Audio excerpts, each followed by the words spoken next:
Alright. Oh no, my charger fell out. Okay. It always feels like it's the first time talking to a camera. Every time I talk to a camera. Hello everybody. So it's been, again, a while. I say this every single time I make one of these videos. It's been quite some time since I did a Q&A or a chit chat with Mack. It's the dumbest name. So I reached out to you guys on Twitter and Facebook. So 2 different places. And asked you to ask me some questions that you wanted to have answered. So I have a bunch of them here. So I'm gonna get to answering. Okay? Let's go. So at Lisa Mallier asks, how do you choose the songs to cover? For a while in the beginning, I just started covering songs that were really relevant, and I still do that. I think it's a really good way to get your videos up to the top of the search bar if you're trying to sort of grow your channel, and it's kind of what people want to hear, those top songs. Then the next step is reinterpreting it and making it my own. So I would choose songs based on, of course, if I like them, I have to like the song. Once I started getting more followers, I was able to sprinkle in those little gems that were my favorites, ones that maybe are a little lesser known, and some of my favorite artists. Now it's kind of more dependent upon my mood. I might want to do a song that's just been in my head, or a song that I feel might be cool. So that's kind of how I choose. It just depends on my mood, and if it happens to be a popular song, that works. Or if it's a song that I just am feeling, I'll just do it. Up and down, Lisa, up and down. What's your favorite TV show? Asks Mackenzie Music with a 3 in there. Anna. Hello, Anna. Right now, I feel like it just changes. It depends on what I am binge watching at the moment, because that's just basically how I consume television nowadays. Is just like, what am I going to be obsessed with for 2 days straight and lock myself in a room and watch? A couple months ago, it was Stranger Things. I don't mean to be a bandwagon hopper. It's just hopper. It's just really, really excellent. And I'm into a really awesome show right now called Westworld. I don't even want to explain it. Just watch it. Westworld.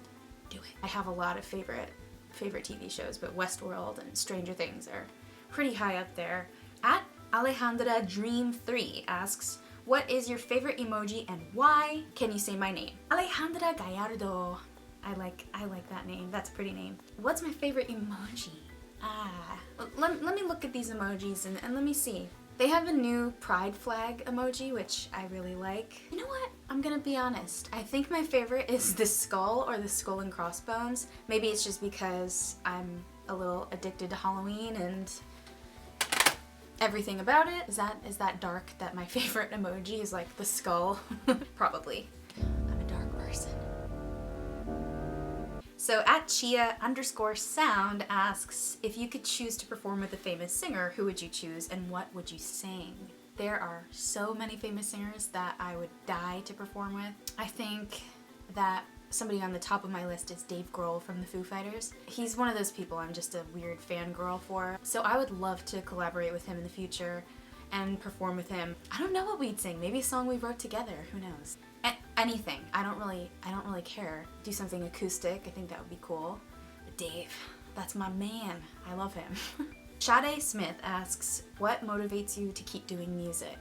I think the simplest answer to that is I love it so much, and it's my favorite thing in the world to do, and I think I would just be completely lost without it. There are plenty of other things that I'm good at and that I like to do, but it's not the same. And I think what motivates me first and foremost is the fact that I just adore doing this. From loving doing that and sharing my talent with the world, I get to share it with people like you that ask me questions and that listen and will buy my records in the future. Knowing that I'm making a difference is another motivation, and I'm not gonna let anything get in the way. Because I think back to when I decided to become a musician, I've always kind of known that I was gonna be a musician somehow or another, performer, singer. I just said that like Miranda. Singer, really good, sing really goodly.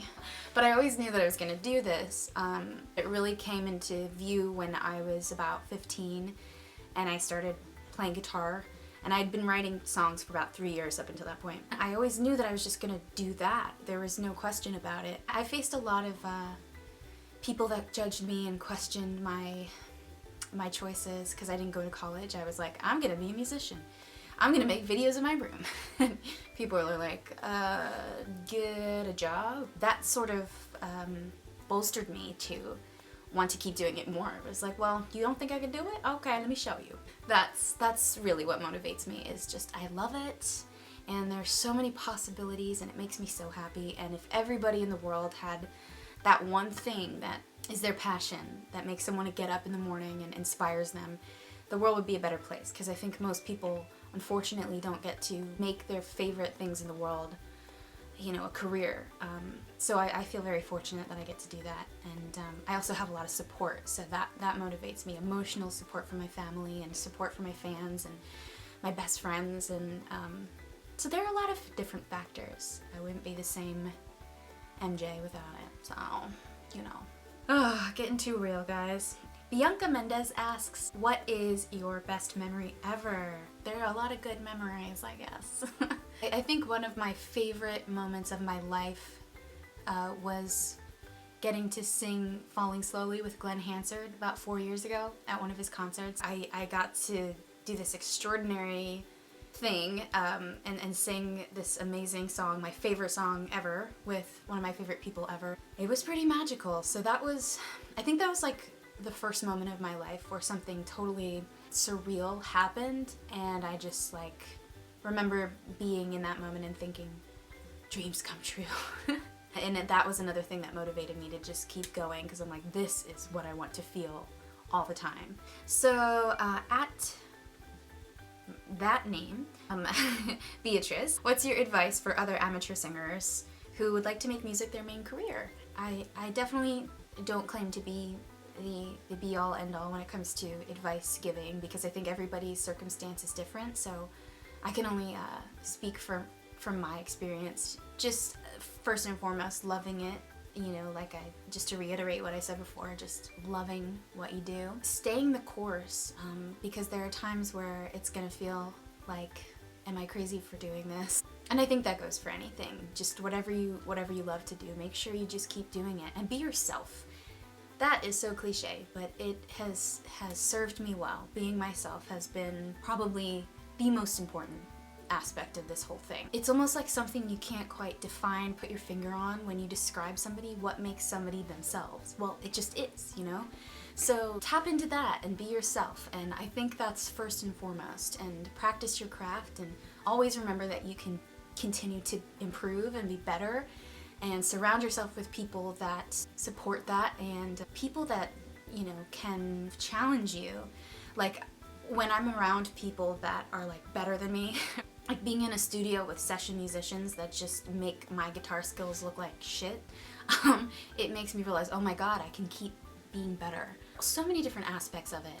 Another thing that I learned, I used to be kind of afraid of this, but I think, and I've seen Taylor Swift say this before, and she's on to something.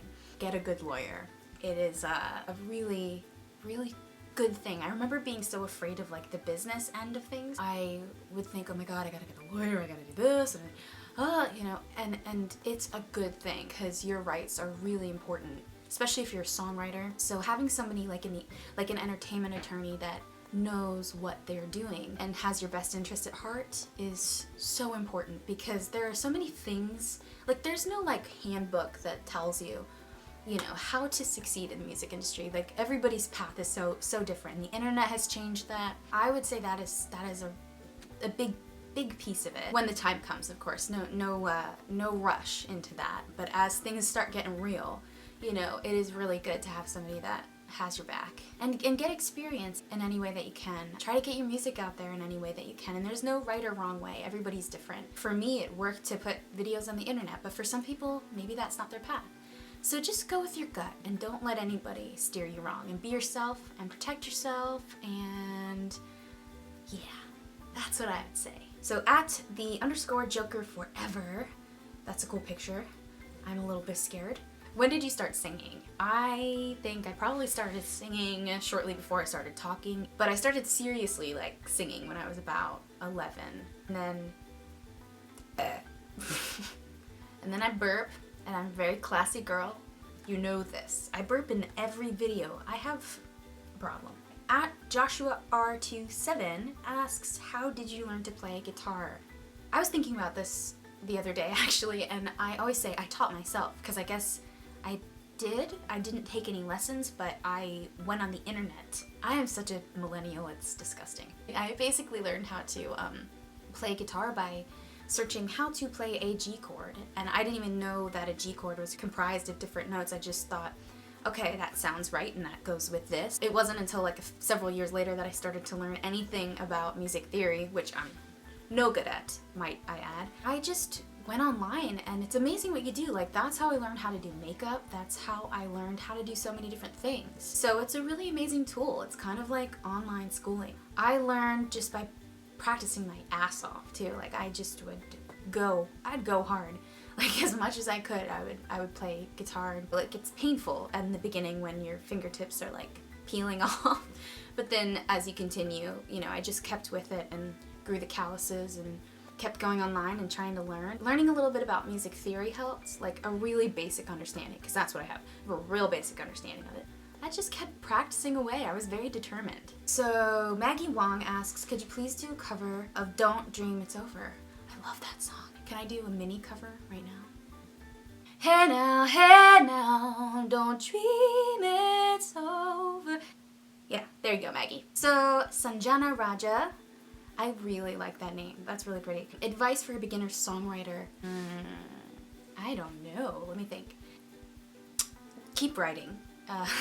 So like cliche, but that I would say that's true. I mean, just keep writing, because some of my earliest songs I look back and I'm like, oh my. You're gonna just keep getting better and better and better. And for me, I don't get too technical with things, honestly. I just go with what feels right. I don't really have any commentary on structure or chord progressions or things like that, anything technical. Listen to songs for inspiration. I think just surrounding yourself with music that inspires you. Look outside the box too. I really like spoken word poetry, rappers and things like that who are gifted with the language. Like Eminem is somebody that's like a freak of nature that has such a grasp on the English language and just slays it. So people like maybe that don't even sound like you, but have a grasp on that and an understanding of words and rhyme schemes and things like that. So I hope that you enjoyed this video. If you'd like to see some more Q&As, I would love to do that for you.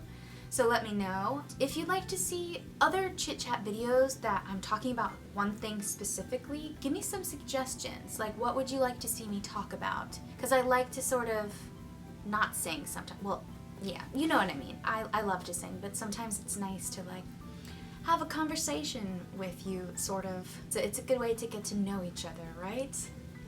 In the best way that we can on the internet. So yeah, I like to do that. I can talk. As you can tell, I am a talkative gal. On that note, guys, have a lovely day wherever you are in the world, and I will see you in my next video whenever that is. And whatever that is, I will see you soon. Bye!